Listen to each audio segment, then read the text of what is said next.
Enipa mienu a oka Sammy Gyamfi asɛm a ɔmo no bewu e okrum ha. Number 1, Abbas no within Ashanti Regional Communication Director NDC. Number 2, Eric Adjei, NERP Chief Executive Officer. Na Eric Adjei akopiem e wo Peace FM ni OKFM. Ɛhɔ na shocking expose. Wɔse Afenyo Markin de ɔde Sammy Gyamfi ni nyinaa no. Abusuafo, wɔyɛ extortionist. Na bronika so be extortionist na abusu. Anyame na me ka o Eric Adjei. Na just Sammy Gyamfi de sorry, Afenyo Markin de RTA ye name bi a no afachire according to Eric Adjei. Na Afenyo Markin anya careful no wan jaya. Omo be expose no. Ti bi nya document bi nya information bi fa ho a onim girigogwa wo ye wa ban we mu ana wanye si ameye say me o si o extorting crofo enti Afenyo ma me say me bofu di na ma expose massive one atapona kwa me se fa ka gobo no ho adwiri no na nkoba bia. Before that, subscribe and what no notification icon video no drop here once. Feel free to leave your comments in the comment section. Share link na mama na for and you be a share. Lel Flower Green Clean Solution Center say me go so endi ho adanse ma wo. Anapa we anwumre me say open clinic company. Ama mama prepare o fie office church bank institution. Ama hoye kama hoye am there me share friend numbers na go screen so ka krabi ne bejo ne ntwa ne yopo emma. Backhomeassist.com mama Ghana for mo amono ne. Me pacho wo da na wusi o Ghana hanim say wonni Ghana han tu for wani nkohe freyen because a professional group ye who to me ye be call site on yakwa kamu no krachra the Danadu Lentil Foundation and I say ya bosso ye be catch ma pictures videos and Twitter brochiri et so Ghana say na wo monitor the patro asase na apesa woto unye too sure of the location friend na ye errand boy ye be kwa asase no so na yakwa monitor na ma real updates the patro friend number no and I say log on to backhomeassist.com kotie expose no Eric Adjei say Sammy Gyamfi ade na ekoso nyina na Afenyo Markin wo nyina so according to Eric Adjei. Issues I cause you know those a minority group in parliament, you know, they have their own reservation about their cause. But me Eric Adjei so meaning say Afenyo Markin's coming in person. Afenyo Markin leading himself as a leader, and also an interest. So his interest. What I mean by his interest is different from the minority group in parliament. Another friend is selfish interest. Menjasia, Twaso. Answer na meko hokrano. For be bosumini. Aye na ho senior man bi okruma de wo sike kan nsem. Pani nkasasa. Aleng. Ninu pani mesa ewo ha. You call a mesa to the buy nyende nti say a lawyer for one kid to first senior assembly niago. David. Obra penny pano. Very good. It is a Oko LI 24239. Your conduct, quite fast. It was a fast conduct to your home. And I attacked you in Soprano, as I train near my bibra. You did Juma as lawyers. Now, or start here or attack the judges. Last week here, the Obekai say Ansana yeba be the former Chief Justice no. A poor Mampinini former current Chief Justice Moboyan on Oyawe. A leader of a group in Parliament. Yeah, winning procedure. You see a fast way you be a fast which is enshrined in our constitution. And now all menasipobia and also no emra kwan no makwanya obefa so a challenge menasipo na wo enu ntina issues ni na baaye no oba penny talk no efa the rightful approach okoya kokodu ECOWAS wanya atentene ni bia ene wabetene fi ba sa Afenyo Markin za leading minority in parliament. Ya wenche bia okọ court efi da nopa enya panel area 12 samre no na wo aban that time the entire okọ court no say also title na friend majority ni ye Jeffrey nsem ama minority nti ubufu e na okọ court satmre no na anti araba tokono e na ACJ she was able to empanel judges for you that very day say hearing enkoso Enti se niema we nyina sa o magana fo kai na ekwa akoye se e bia memetimi aka atena aka se ne anti araba tokono ebi amoye abusuamfo kakrantia because ye ni say o paternal side o say den ye so okoka kwa mu be hia fie ba ko but the fact is ye wunu ane nkire say o mining interest no ye nka ho asem nti ye bestre no is to see himself as a leader nti so or attack the current judges na egu ho na ya ono ankasa so omu lead akọ court ho akọ bail e de amacha ma wuntumi na sa judges ya wudi omatem abontin wo sen akọ gina omo anim a I don't think say you are doing good to nipa no kra na amose mo koka bia ma no because recently he led a demonstration and also no more attack judges bisa say ya grant obi akọ appeal am ya grant former Maslow CEO say onko fi ondi bone bia na the omo ye ne wrong ono no sisi say the judges ne dia ba na attention no mobu at the same time also okọ appeal with the same judges na nim say also nipa dem a yen grant ni bill ye man mrefi because who is onye bone bia nti etoda na say wo ya de na kwa me se be previous man ka say wisdom ni ho say what my wisdom na anye mola you get a problem and no be na akwa kwesi gold board no enra Sammy chance no pefe oh yeah sure me de say me ni nua mesa ene wo ha mesa you bi a o kan ko for hate abaya omo boy echi o ka ho bi na menim se mesa enim de pa ba de be ye me de pa ni se ototo momone oda shimuni eni se ye wie debate ototo momone je we wie challenge kawasa mon for bizure mbaka pe koko man wa na ohiamwa ebe me de pa se me wo IMF report no wo me machine so bia na eni mesa ho me de be ma no me ye me debate se o start na o kasa on pinpoint baby a wo report mu say Sammy Gyamfi aboka nye gold board o because Afenyo Markin sadin there Sammy Gyamfi now you say personal yes personal but when who Sammy Gyamfi wo IMF report no mu a masen ama na another kwanya on hwehwe gold board ya Sammy Gyamfi da no baby a gold board nso aboka in the said report na mesa ka kire utimi yes ade na me debate no kra me yebiem. And I know say it is very difficult for my elder brother to do because minim say mesa minim no kind report. And there's nowhere in the said reporter yabo good board din wo say good board aboka. Okay. Now the ama asem na ye ya ne say chairman general say aside politics ye nipa ba ko. And say toda na ye personalize issues na ko ekira ya na de yawde bakakra. Yet yes is a good board. Ni jumedi odi ni so to good. Magana aban. Nti ye ba yi ya His Excellency Emma Sammy Gyamfi say wa man boso minsia. Yen transition from PMMC to good board because ye born to an ye ka say said ye no man na ye no. Fa pema ye betimi gina so de bu o man ne say ye be create good board. Na sa ye good gye na ye be di no. Ama ye sika sem na si people. Chairman someone ye ka opposition am. Into your man some appointment, your man says good months in the appointment letter. So on fine say Jumano within 6 months. Submit me make sure say act of parliament in a be a pass here. I'm a good board at TSC Council. And say BOG air to go near then start here. Kwame Nkrumah pension no start is every day. Ye new MPP for buyer or muhu say Mrena na fa ngobo no kosro keseno.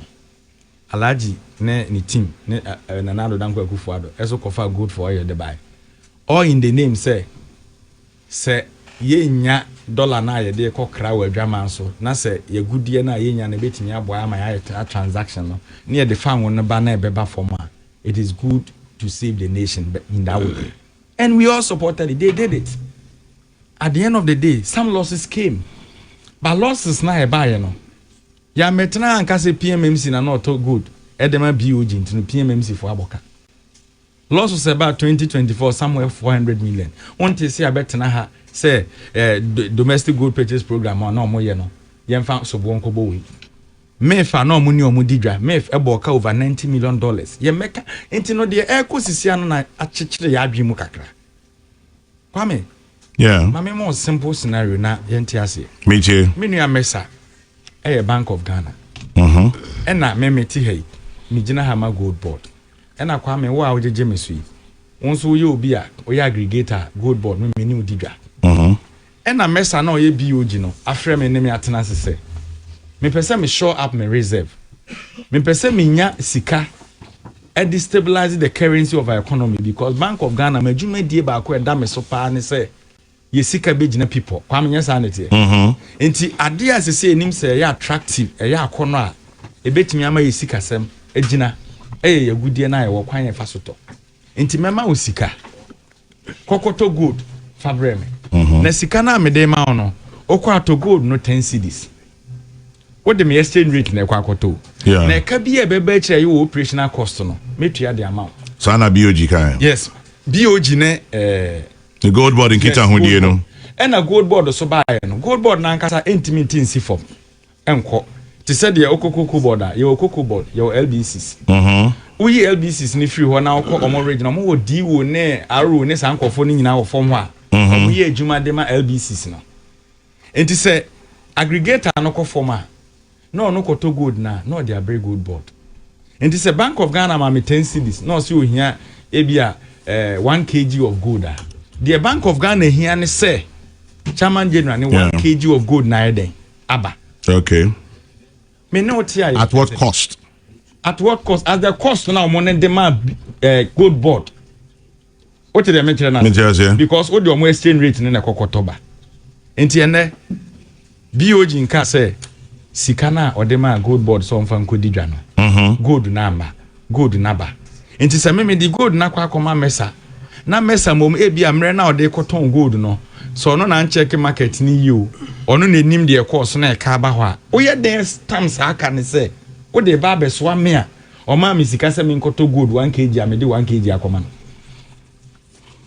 chama de no ati say enti e den e kana ba eno na me chese e ka ba IMF nkrata na ye nyina e wo bia ya kan no omo say gold dwedi a BOG edi ye no obo ka say yanka say gold board ba gold dwana BOG say only gold board in Kitahudi and this side dwadi ba yes enti say BOG abo this is the agreement meba no problem yeah agreement meba me gold purchase agreement between Bank of Ghana and the Precious Minerals Commission now gold board nti kwan omo fa so didwa nti eniema ewo mu nyina Bank of Ghana na be absorb it as a cost ni nyina is stipulated in this agreement. Okay. Nti se wo waka kire me se me kotoba na obe ma me 20 cedi wo 1 kg bia so na me kotoba na ode me 20 cedi ama me na Chairman General de che se wo waboka 20 cedi na ode ma me na ma waboka enti yen fa subo no Bank of Ghana there bi yen fa subo no report no me send copy ma oh sir it will be Chairman General o hear report no he na ka say gold board aboka enti na me ka say yen bo gold board very good enti na me bi say enti yen fa subo no Bank of Ghana no oh yes BOG na aboka enti no BOG I am not saying say BOG yen capture as BOG and make it loss. It is captured in the said report enti because no kire de enti e ka ba de enti e ka ba na me kire o say BOG no ni dwumadie ba akopa ne say obema yesika se magina ne nan so yeah ni dwumadie ba akopa ne say ye reserve na ebe kosro be show ne up na enko ye say de bia no ye to abawia na ye say aka 2 weeks import cover na ye confused 3 weeks na ye de ne nam kroma who doesn't know enti e ka bono ye the cost of doing business and the cost of doing business benefited the citizenry na Chairman General say na BOG aboka na dollar net me stabilize am a businessman na ono $6 17 cedi and no 12.5 and na 12 cedi no nya bia sa aka na wabone e kapapa na e kabone and now BOG is out of the conversation. That is where we have problem with Afenyo Markin. Afenyo Markin. Afenyo Markins. King. Afenyo Markin. Ever. And you are king. That is why we have problem with him. And the man Rasame responded and one say, Chairman General, dear ya will be as a pan say. Yes, I will check. Na de bia ni panaba bonten. Na obe kan simbi gu hufi. Now nim senya sanity because Afenyo be sorry wa parliament be that gold board. You will see the losses they are making. That gold board, they be that gold board. Now no dear okoye press conference. Press conference are oh here no. You couldn't say gold board per the report paragraph A or B or C. Hana can walk. Now there's a chair walk around and say Afenyo Markin here I'll say unia kitwa Sammy Gyamfi. Or in the bill condition be onerous. Are they or that prison? Chama, that's the big question. And I know Samika say Afenyo is a extortionist. Okay, Sammy speech no omeki yana. Okay, sir. Okay, also a blackmailer. Oh. And the idea na Sammy Gyamfi make it that you can say that statement no. Very deep. Into mokwa minority na wose mushia. Na mubusa mo say the na be mo bi etimi free leader so a blackmailer or a extortionist. Ah, Samika sir. Oh yes, it is there. Opa me video no. There be Mr. Oh, me famo na bo. There be. What I say? Inti Mesa. If you have a extortionist as your leader, you have a problem as a party. And I am telling you here, if Afenyo so there, you be there no. Chairman General, one will say, Ain't you the say party is a personal? A personal, ye free gold board called personal. This is only some in Enya. Yes, you in Enya. Oh, na sa dear no about Ghana. They no start here, you know, only some in a personal and ye gold board. And I yes say, ye nim so ye extortionist. So it is better he keep mute. So when nyai, na se kukuru ni jaya. Chama General, keka ni nyai. Me no kasa sisi ameti hai. Ne dealings are all ye wa ban we mu nyina. Let me tell you one thing. Chama General, chairman, tie me ye pa. Because that can my baby say asem. Meba, Chama General, one say RTI na ye pass here no. Chama General, RTI na ye pass here no. Eye emra say oye timamuni a ote SCA. Ubetimi dey attract institution bi say omoma hu omudwumadie.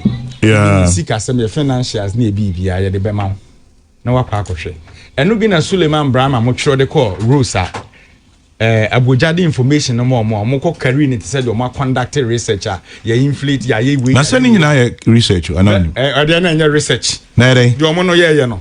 Omo the out here na kwaji information no. Na information as all research man. Research method. Otimi chirim. Say me ko kan bi me kra ye bi aba me office. Me de be mo na me na me ka say mo njo. To aso. E na wo Afenyo, hey, don't go there. Afenyo, don't go there. Okay, my maybe sir. What team? Neighbor. Eric. What team?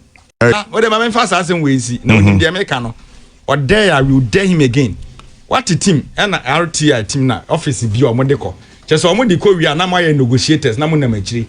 My maybe sir baby. That man Hey, I don't want to be emotional this morning. Oh, chief executive. Oh, Patron Chen. Debbie. Debbie. Oh, lawyer. Chairman. Tie, my maybe sir asem.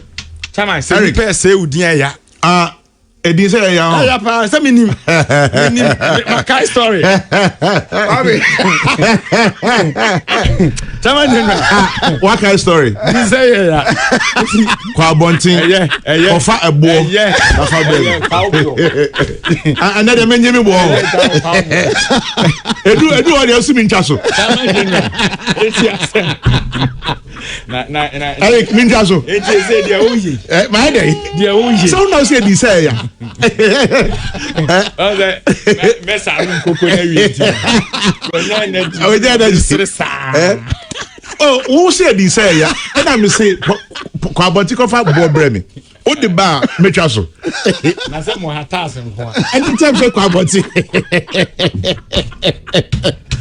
Oh, Jadia oye. Made. Who now say this say ya? And I me be say ya oh. Hey, serious. Hey ya oh. Agreement in na biem you. So Into kind agreement now head there. And that's wrong. So me who say o dey payment transfer. Now asem na my baby say ade me can say of what share be my shebedwoni. Kojo pon kroma na o start ayete. Yeah. And which you know na abana osaya sare so be som kakra. Yeah. Ansa na minority da apelon esum. Ada na ono na moto mani egu no so. Obi entu na nsi ni so. Afenyo. I mean former finance minister. Yeah, I mean Adam. Can issues of finance in this economy. Kojo can be. Abena can be. Na no abena kure can be no. Utim say Afenyo ne koeze no na okotena the office. When timi anye wo no an office. Afenyo office no kotena na okasa e. Na se nya office. Debi. Obi a leadership ye ni obi office space e wo. Na say mo pa asem aka na anya agenda na mukuki akoye sa extortionist mission na. You sit, you meet your group, you do your statement in a manner carry weight. Abna beji na ni so no ye nim ba bi onenam. Afenyo Markins e kanism kwadwo kanism. But se utie kwadwo a obetimi akọ YouTube. Kwadwo nsem a okafa sa report hu bia no. Kwadwo was referring to BOG as stated in the said report. I mean, e kan ho asem a or refer to the report as stated say BOG. But Afenyo Markins nko afa report no kan a baby a BOG wo bia Sammy Gyamfi. Adey. Your tiny any bre kila ntria ka kire no yesi kila ntria hon ye dru no na wa hwe ya kakra no olidi omo wo chimba hono ye na de be furu na hwe ombe yi na di me ka kire wa because if Afenyo dare us chama je no ansama me kan fa ni serious o me too so pen minority ni so be lead group ni sa onye kom no lead omo and Sammy stated it categorically say public accounts friend na abna say asar na ye che he's ready to go there and say whatever they want to hear from him. But say be approach ehunehuna wa anye say ameye say obi anye say one hwe so ye nti na me bae nsem asame aka me mmehye da kra nkomu ba Afenyo nti na me bae e na me ka ma na atiase good board emoka o hwe audited financial statement audited general de bae good board enya mfaso ewum obi akan a obi atiase me no kasa sisi good board okoho a omo atena ye no corporate social responsibility manning communities ahodo a omo nsuo na omo ne ma se baby ye mechanized boreholes baby ye see clinics na no ada ye di over $8 million Ghana cedis ene ma Ghana Water Company CM Fanko nro enwu nsuo baby a galamsey access bi even central region e ho na kwa amna mfiri ka ho Afenyo Markins ye ti krom ha okoye Ghana Water Company boche no ofiri ho ka oja no ho kai empacho ye me pese be ko personalization enti saka puduo na oja no ho no obi ka say ni bail condition be onerous yes na you call ECG ofiri ECG e ka oja o ECG when na ba ka cho say bail condition ye onerous because obi an charge o e wo any court of law me boa so why do you talk recklessly whilst you're a leader? Kwa mitie me pa metio se kukuru na nyaya keka ne nyede enyai nti ye colleagues na mo MPP a na mo tese ada na mo ye so hard on a leader no se mo leader no per soft copy ye de be ma no e no per hard copy so a ye de be ma no telling him we respect him as a leader leading a group in parliament, but on man is selfish interest no and override the interest of the group he is leading in parliament. That is what we are telling him today. And no, you saw the statement aba. Ya kan the opebia ye beye. But onya approach ba kuna yedi kan. Kill and tia. Extortionist approach no. Kill and tia. Ye yapon. Ena an institution bia na anu ada omo attack na. Ofa mobile phone e free CEO no na mete no office wo na o ko negotiate or demia we will expose him. Adenti on 15 friend nipa ne monkomo. Me say I was seated right there. They shouldn't dare. Me bano. Mene Afenyo ne battle bi amene no ko. But me can say bi. So dey. Se kukuru ni jaya. Keka no be jai. Me can say jai. Me bisa mesa simple question. Say where in the said report any akase good board aboka. Mesa was emphatic. Said nowhere in the report. But minority in the Kayen and your own interpretation of the report. Yeah. That is the interpretation of Moye. But per the report, that one minority Nikita copy in our copies no. Nowhere any good board aboka. Okay. And secondly, what's the approach now? Near the years are trading near the Kabayan. Then the buyer need the almost son. Who you use our formula and the Juma? Ben Femi. Oboka be 400 million. Obi buy wabe yusu. Nipa ni be yusu no for that this short pace and the gains the when you're in the economy no. Far better than the gains you gain then. So comparatively, say ne cost no cry cost ra. it makes sense in a way because I know can say forex na a BOG bota pace in any sono. Chairman General Obi anim said the 70 ende. Obi anim ye reserve. Obi anim sa na no. So a good say ye bet na se ne aka say MPP be use approach way. More money NDC be use. Still Bank of Ghana will issues. How do we go by it? That is a conversation we can have it together because we nation building here. But so a ban say o say MPP pencil na there na nye trade na PMMC kwaye ban na de ka ba. But NDC pencil there gold board kwaye trade ba enye BOG a gold board. That one there mesa say oni obi aka obi ante ase. Enti e besre mo me enka asem no ba bia wo se de to na asomdwe mra but on record Sammy Gyamfi yen charge no with any criminal offense yaka se onfa bail condition mra e onros according to Afenyo Markin the okeka no enti ye be koso na good board na gina na so ayejuma but mesa monfa we ntu mutim mo hwe sika good board dey aba within this 2 years of your government here am economy na agina ba mo penso no nkasa space mo nko IMF anke nim de be ho and I'm sure after say minority leader a kind in the supposed press conference now me classify what he did as an extortionist approach. How there be a minority in parliament and an issue no so no and a while raise our press conference our can you know it may just say we speak to it rather and I may say no one minority for any in the oil and a extortionist approach. How? And I repeat it. No one minority 77 now can say 87 and 86 no. Yeah, but say kwasa nyu no na no speech na be kan ye no na troye. But we just woman name as leader of the minority. Me so munim say extortionist approach and we you know.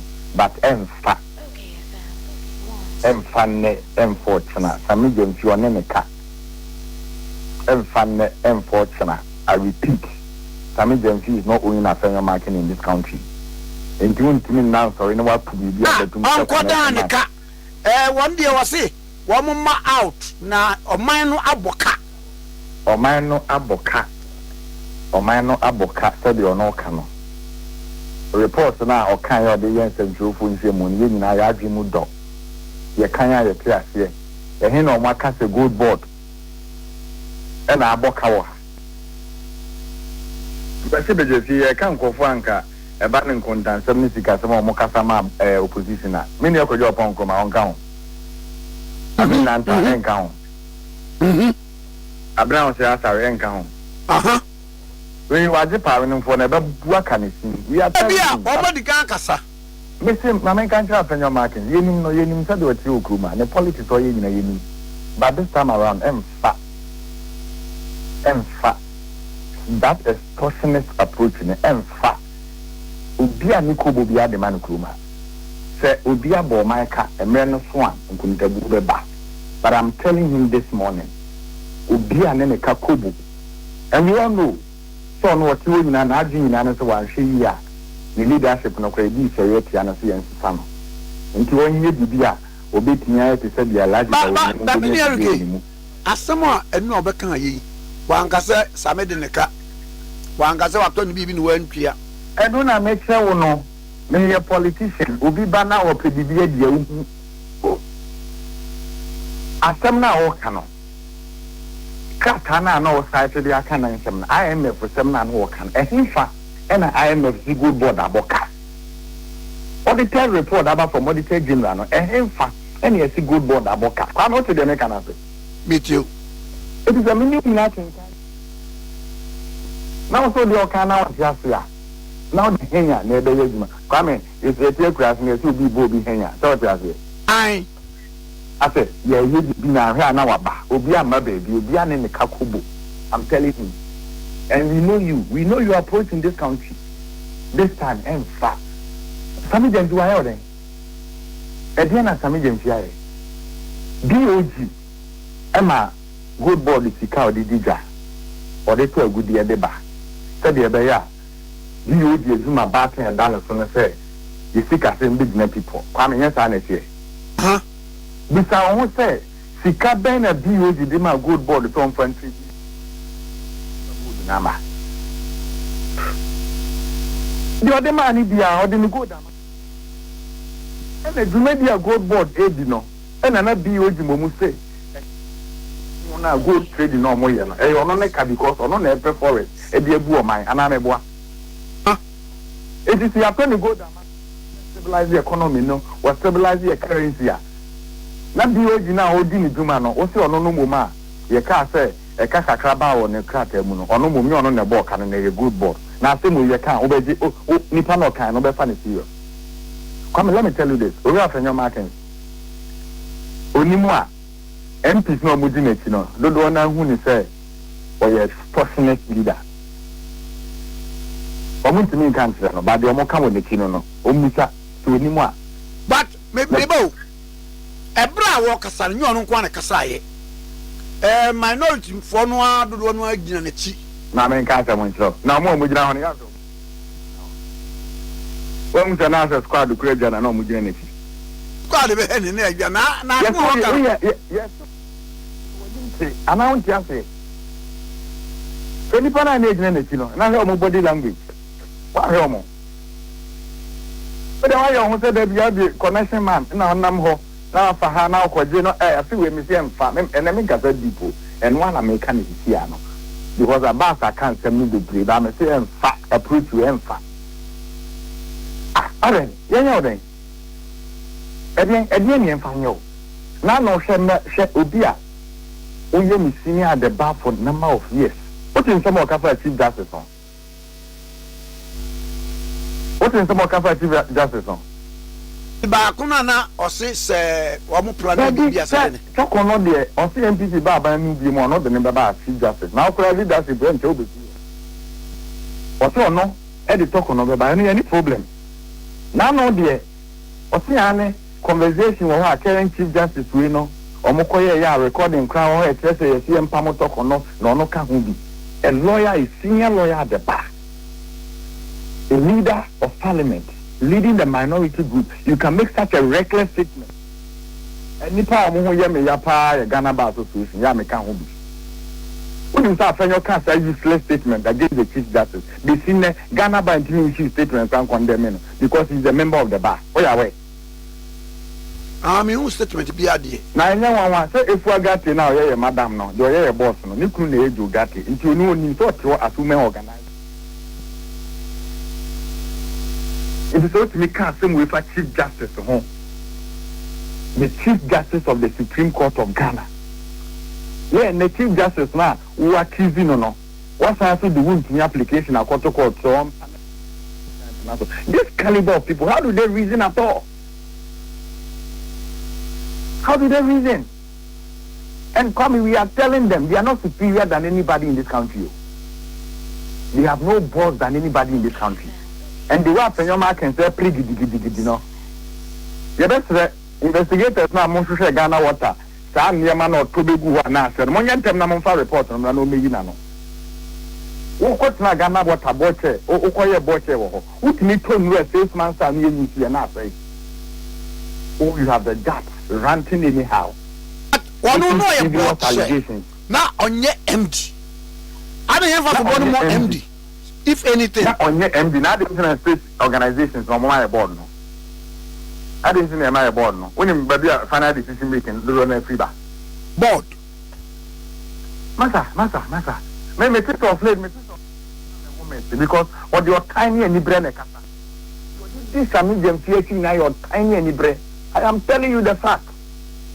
And I repeat it, a socialist approach and fact. Ubia no capable in this country. Edien kwa. Edien Kata ye na ya kan yes BOG lots of sabah ya admit it fine. Eye den ya BOG na society good board. Eye den ben na Sammy Gyamfi dia ya Afenyo Markin in this country. Now sorry ani nam call for some reason now we use a connection now we use now can be okay. And then Sammy be press conference. But we are telling him say if he's not person you lead or make me lead people only the work. Now the followers no create in work.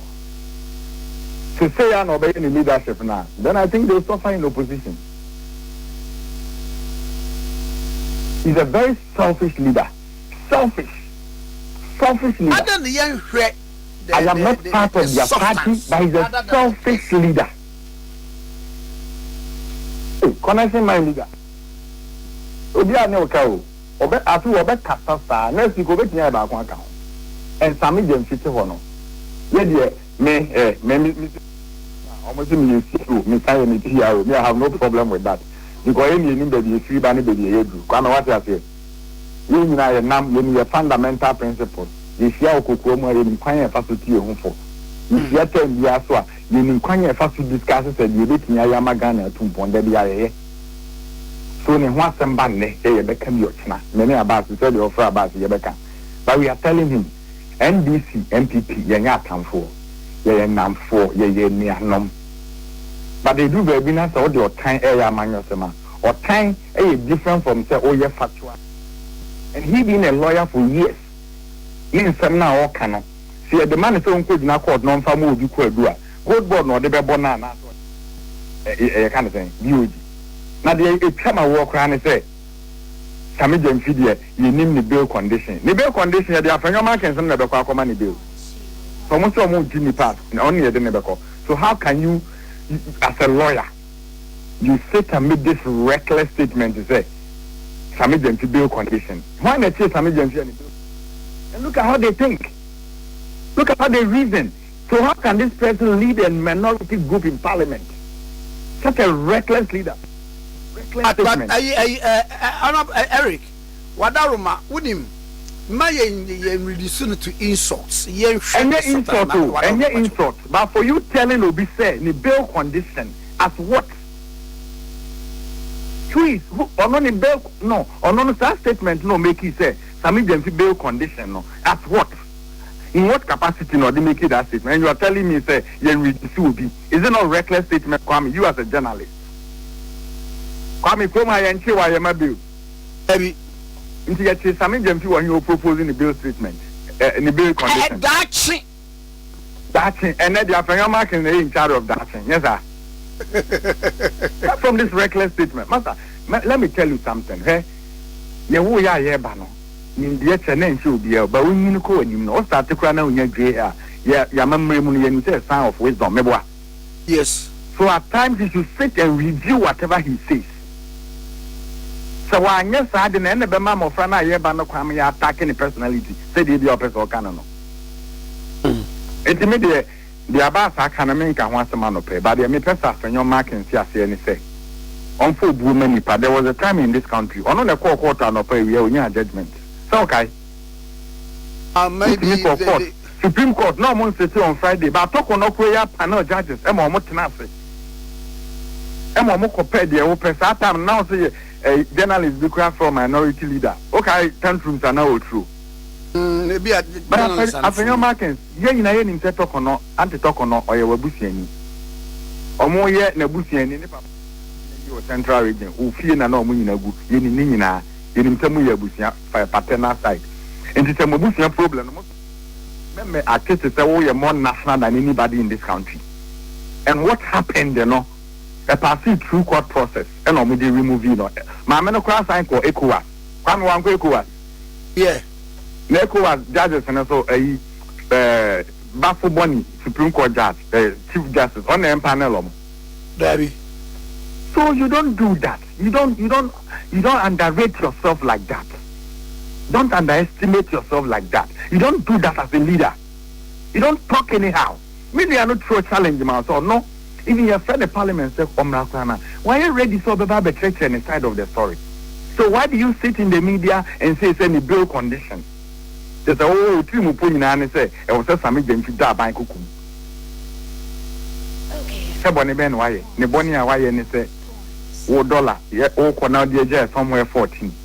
Now you see good board. Yeah, Sammy Gyamfi down until the forest and what yampem into women what you call Kumwoga. The oil in Nano, a Yanuajuma Noya, MPP Juma or Yamon. On an approach in inside or daily in this country.